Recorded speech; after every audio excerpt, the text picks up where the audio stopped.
Good morning. Donald Trump reaching out to minority voters, explaining why he says he would be best fit for the White House. Good morning, everyone. I'm Maria Bartiromo. Welcome to the program. This is Sunday Morning Futures. Trump making the appeal to voters in Michigan and Virginia.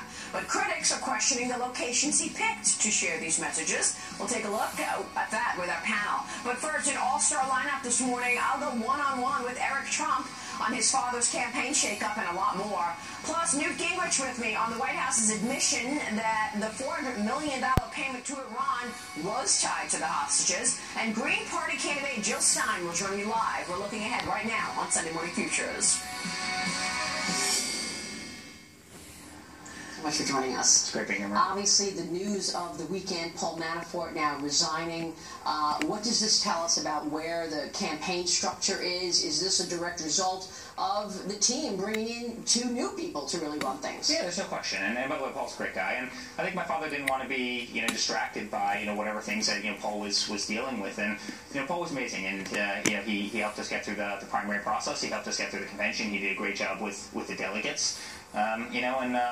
Now you look at Kellyanne and some of the other people that we're bringing in, and they're absolutely fantastic. And I think they're going to be the ones that bring us all the way through November 8th and ultimately get us the victory. But again, my father just didn't want to have the distraction looming over the campaign, and quite frankly looming over all the issues that Hillary's facing right now. Yeah, and I think right off the bat, as soon as you brought in two new players, we saw a little shift. Yeah. We saw what your father said a couple of days ago. We saw what he said in terms of saying, look, I own this. I'm taking responsibility for if I may have insulted somebody. Yeah. Was that a result of the two new players that you brought in to run the campaign? Yeah, maybe a little bit.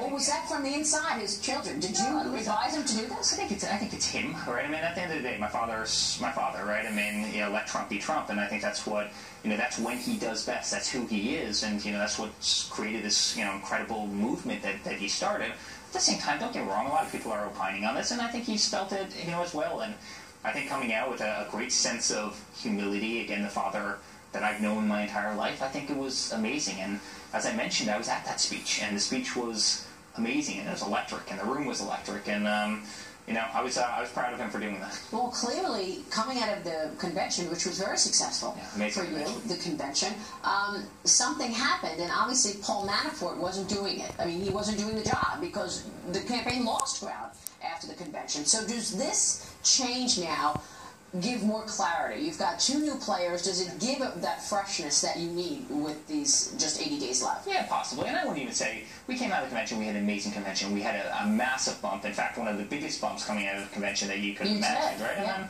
then, obviously they had their convention right after, and traditionally they'll get a bump too, right? And so it's really interesting. I think right now you're really seeing, in the latest polls, you're really seeing that totally level out, and it's really back to parity. And, Hillary spent $200 million in advertising against us. We've spent nothing against her yet our numbers are at parity, and I think that's probably pretty frustrating for them. But believe me, they don't like the fact that we have a great war chest, saved up, and they've spent all this money, and yet we're dead even in the polls.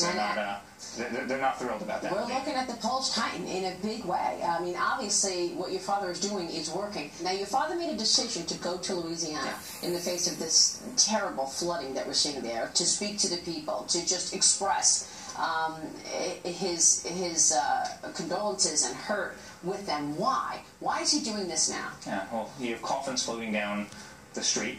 You have houses that are underwater. You have cars that are underwater. You have people who have lost their lives. And the President of the United States is in Martha's Vineyard playing golf. He can't be bothered to hop on Air Force One, one of the nicest planes in the world, to fly down there for half a day to check in on the situation. He's sitting there playing, his 200th round of golf this year. At the same time, Hillary is sitting there, resting. I mean, these are our leaders. It is shocking. These are the people that we have elected as a country to lead. And I think my father was just frustrated by it, and so he went down there to show his support with Mike Pence. He's on the ground, and I'm proud of him for doing that. But I'm disgusted by the fact that the Commander-in-Chief of the United States couldn't be bothered to hop on Air Force One, to fly down there for a couple hours to find out what was going on. It's truly, truly sad. We now know that the White House has admitted that this $400 million that went to Iran was, in fact, contingent upon them releasing the American hostages. What does your father plan in terms of the Iran deal? How easy would it be to reverse? And your thoughts on this hostage payment that we now know was, in fact, ransom? I actually think the Iran deal was one of the things that, it was almost the auspices of getting my father to run for president. I remember, when that was first talked about years ago, and he was shaking his head. We can't be serious. We can't honestly consider giving $150 billion to a country that hates our guts, that hates our way of life, that detests everything about Western civilization. We can't be serious about doing that, and they ended up doing it. And then you see, obviously, the 4 prisoners were contingent on the $400 million. And you're sitting there, this guy who travels overseas. I mean, they put a target on every American's head that leaves, the boundaries of this country, including, quite frankly, every military personnel that we have overseas, because clearly our government is now paying, for hostages. You simply can't do it. I mean, the $150 billion was atrocious. $400 million in cash being dropped off in the middle of the night is just as bad. I mean, you almost can't make this up. I mean, you really almost can't make this up. Yeah, I mean, we don't even know the terms because we learned about it after it was already done.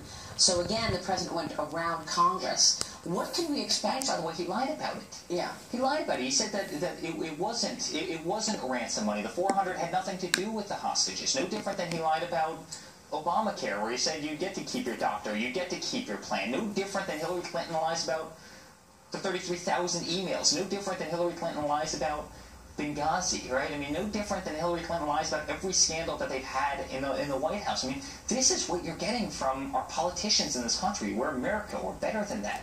We need to have people who are actually honest with the citizens of this nation and represent them well, and that's simply not happening. Which is why he reached out to the Hispanic community this weekend, reached out to the African American community earlier last week. What should we expect in terms of these groups? Is he going to be able to really move the needle in terms of Hispanics, African Americans, women, another group that he really needs to get those numbers up in terms of the vote? Yeah, well, I hope so. And it's interesting as a non-politician stepping in and seeing how ingrained politics are in certain people that they can never take off the blinders and look outside their party, the party that they've always voted for before. But again, if you look at what Democrats have done, for inner cities, for inner city youth, again, 60% unemployment. I mean, they've never done anything. They always promise great things, and then nothing ever happens. If you look at Chicago, right, you have 2,500 shootings this year alone in Obama's home city. If you look at Detroit, if you look at Baltimore, if you look at so many of these places, they've been run by Democrats for the last 50, 60, 70 years. And look what happens. They never get better. They just never get better. And I think part of my father's message last night is, why not try something new? Why not give me a chance? Let me bring back jobs to this country.